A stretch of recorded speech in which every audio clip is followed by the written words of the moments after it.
Hi. Before I get to talking about my experience and so forth, I just want to say I am not here for debate or any sort of political commentary. I'm not here to argue about vaccines or anything like that. I'm simply here to tell you my experience. And maybe if you're on the fence a little bit about when it's time for you to get your COVID-19 vaccine, maybe this can encourage you or help you think it through. Maybe not. We'll see. Because of where I work, I am exposed secondarily to COVID-19. And also because of where I work, I've been sort of on the inside of some of the numbers and some of the research that's been going on. And I'm very, very fortunate to work at one of the top medical centers, but also research facilities in the world. And the numbers that we were seeing were quite literally terrifying. And, the research was being fast-tracked and so forth. And I know that a lot of people are concerned about the vaccine because it was approved on an emergency basis.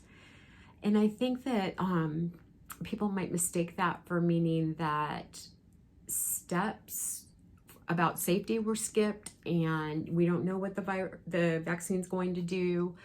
And to that, I would counter, we don't know exactly what the long-term effects are of the virus. I mean, I know a young lady who had it 6 months ago, and she still does not have her sense of taste back.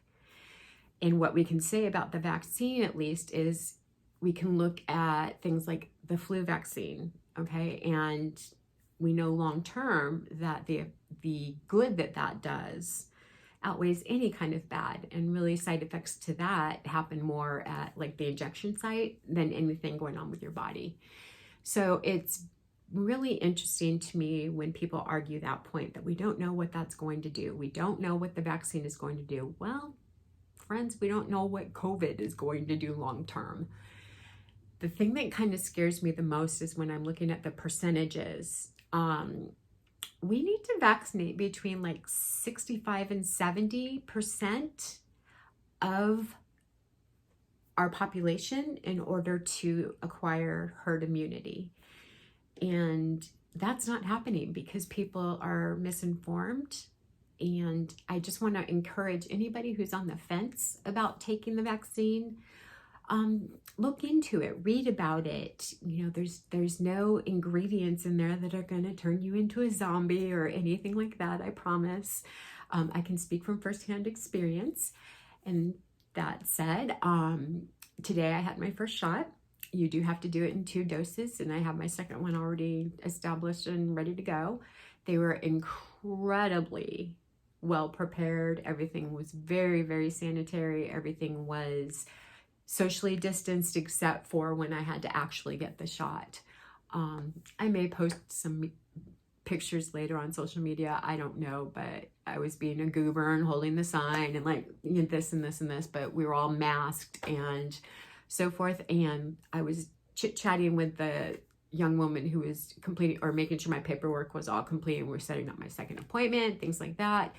And the nurse practitioner who had given me the shot said, I felt the Band-Aid go on. She goes, okay, you're all set. And I'm like, wait, what? That was it? With the flu vaccine, I usually feel it a bit more. And I'm one of those that kind of feels a little bit of stinging as well as it's administered. Not this time. Not this time. And from what I've heard, tomorrow will be when I have the sore shoulder and things like that. And that's fine. If I have to deal with a sore shoulder in order to not get COVID, I'm okay with that. So after I did that, I walked out the side door and they have you sit and wait.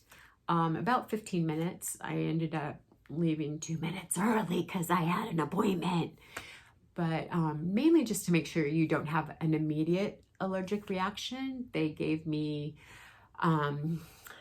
phone numbers and QR codes to scan, that if I had any questions, this is what I did. If I had any sort of reaction, this is what I should do. This kind of thing. And I walked out of there feeling so prepared. Like, it was really, really, in all things, as many people as are moving in and out of there, they did everything just perfectly. So I just wanted to kind of say my experience on it, and just say that when they do move to the next tier and it is offered to the general public, if you're on the fence about taking the vaccine, I would just really encourage you, do some homework, do some research, and kind of see what the specialists are saying. Find a trusted medical source. Don't WebMD it. Don't Wikipedia it. Talk to your own physician, or, somebody who's had the vaccine, and I'm sure somebody you trust has had it, and they can tell you their experience. But this was just me and my experience. Have not turned into a zombie or anything yet. Check in tomorrow. And with that being said, please be kind to one another, and especially in these times.